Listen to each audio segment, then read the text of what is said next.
Hello guys, welcome back to my YouTube channel learn and grow by Sonisha.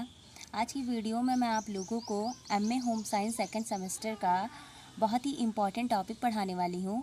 तो आज हम लोग पढ़ेंगे मॉन्टेसरी शिक्षा सिद्धांत क्या है उसके बारे में मैं आपको बताऊंगी, और मॉन्टेसरी विधि और उसकी विशेषताएं भी आज मैं आपको पढ़ाने वाली हूँ। तो वीडियो को आप स्किप मत कीजिएगा, बहुत ही ध्यान से पढ़िए। आज की वीडियो बहुत ही इम्पॉर्टेंट है एंड मॉन्टेसरी शिक्षा सिद्धांत ये बहुत ही इम्पॉर्टेंट टॉपिक है। तो चलिए वीडियो को स्टार्ट करते हैं। मॉन्टेसरी शिक्षा के प्रमुख सिद्धांत क्या हैं, तो हम इसको जानेंगे। सबसे पहले मारिया मॉन्टेसरी ने इस पद्धति में निम्न सिद्धांतों पर प्रमुख रूप से बल दिया है, जिसमें पहला है हमारा बालक की स्वतंत्रता पर बल। इसके अंतर्गत जिसके अंतर्गत बालक को स्वतंत्रता प्रदान की जाती है, अर्थात बालक को खेलने की पूरी स्वतंत्रता होती है और बालक अपनी प्रवृत्तियों, अपनी क्षमता के अनुसार खेलना, पढ़ना, लिखना, जो कुछ भी चाहे कर सकता है। इस प्रकार की क्रियाओं के माध्यम से उसे आगे शिक्षा दी जाती है। बालक की स्वतंत्रता पर बल, जो बालक है उसको पूर्ण रूप से स्वतंत्रता प्रदान करना, वो उस पर इन्होंने बल दिया है, जिसके अंतर्गत जो बालक है उसको पूरी तरह से स्वतंत्रता प्रदान की जाती है, ताकि बालक पूरी तरीके से खेल सके और बालक अपनी प्रवृत्तियों, अपनी क्षमताओं के अनुसार खेलना, पढ़ना, लिखना, जो चाहे वो कर सकता है। इस प्रकार की क्रियाओं के माध्यम से उसे आगे शिक्षा दी जाती है। तो ये है पहला, बालक की स्वतंत्रता पर बल। अगला सिद्धांत इन्होंने दिया है खेल द्वारा शिक्षा पर बल।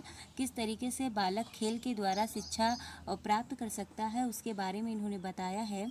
तो इसके अंतर्गत इन्होंने बताया है कि बालक को खेल द्वारा शिक्षा प्रदान करने का प्रयत्न किया जाता है, क्योंकि कहा जाता है कि बालकों की दृष्टि से खेल एक ऐसी प्रभावशाली नीति है जिसमें सभी बच्चे रुचि लेते हैं, और इसमें बाल भवन की योजना की जाती है, जिसमें छोटे बच्चों के भोजन, विश्राम, गोष्ठी और शारीरिक क्रिया के लिए पृथक रूप से व्यवस्था रहती है।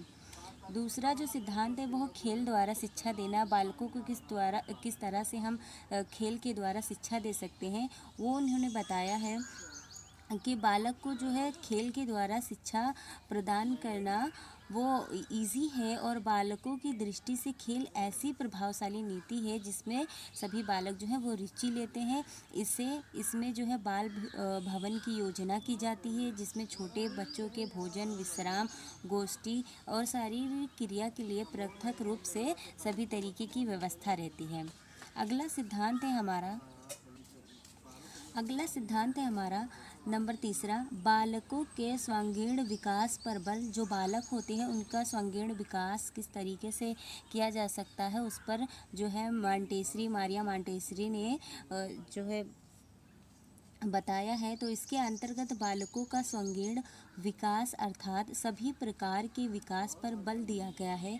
यहाँ पर बालकों के विकास की शिक्षा से अभिप्राय बालकों की शारीरिक, मानसिक, बौद्धिक और संवेगात्मक अर्थात सभी प्रकार के विकास पर बल दिया गया है। जो मारिया मॉन्टेसरी है उन्होंने बालकों के सर्वांगीण विकास पर प्रमुख रूप से बल दिया है, जिसमें उन्होंने जो है बालक के विकास की शिक्षा से अभिप्राय बालकों की जो है शारीरिक विकास, मानसिक विकास, बौद्धिक और संवेगात्मक विकास, सभी प्रकार के विकास पर उन्होंने बल दिया है। अब हम पढ़ेंगे मॉन्टेसरी विधि क्या है और मॉन्टेसरी जो पद्धति है उसकी विशेषताएं। तो सबसे पहले हम मॉन्टेसरी विधि पढ़ेंगे। तो इसमें पहला है मॉन्टेसरी पद्धति 3 से 6 वर्ष के बीच आने वाले बच्चों के लिए उपयोगी है। जो बच्चे 3 से 6 वर्ष के होते हैं उनके लिए जो है ये उपयोगी है। दूसरा है, इस पद्धति में खेल के द्वारा बच्चों को शिक्षा दी जाती है। तीसरा है, वह सभी वस्तुएं जो बालकों के खिलौने के रूप में दी जाती है उसे मॉन्टेसरी ने शिक्षाप्रद सामग्री कहकर पुकारा है। अगला है चौथा हमारा, मॉन्टेसरी शिक्षा प्रणाली में सर्वप्रथम बच्चों को ज्ञानेंद्रिय प्रशिक्षण कराया जाता है, जिसके तहत शिशुओं में स्पर्श तथा श्रवण संबंधी ज्ञानेंद्रियों को दीक्षित किया जाता है।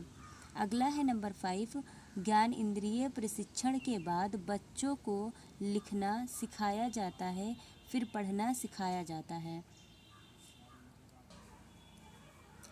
अब हम पढ़ेंगे मारिया मॉन्टेसरी प्रणाली की विशेषता। इसकी विशेषता क्या है? तो विशेषता में सबसे पहला है हमारा शिक्षण की यह विधि खेल पर आधारित विधि है। ये जो विधि है बच्चों को शिक्षा देने की वो खेल पर आधारित है। दूसरा है इस पद्धति में बच्चों का स्वराज होता है। नंबर तीसरा है शिशुओं को क्रिया करने की पूरी आज़ादी होती है। और चौथा है मारिया मॉन्टेसरी प्रणाली में शिशुओं को दंडित नहीं किया जाता है। नंबर 5 है मारिया मॉन्टेसरी पद्धति में कोई पाठ्यक्रम नहीं होता है।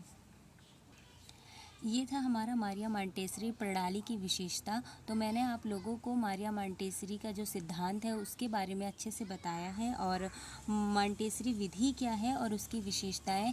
तो आई होप आप लोगों को ये वीडियो अच्छी लगी होगी एंड आप लोग अच्छे से पढ़िए and all the best. Thank you guys.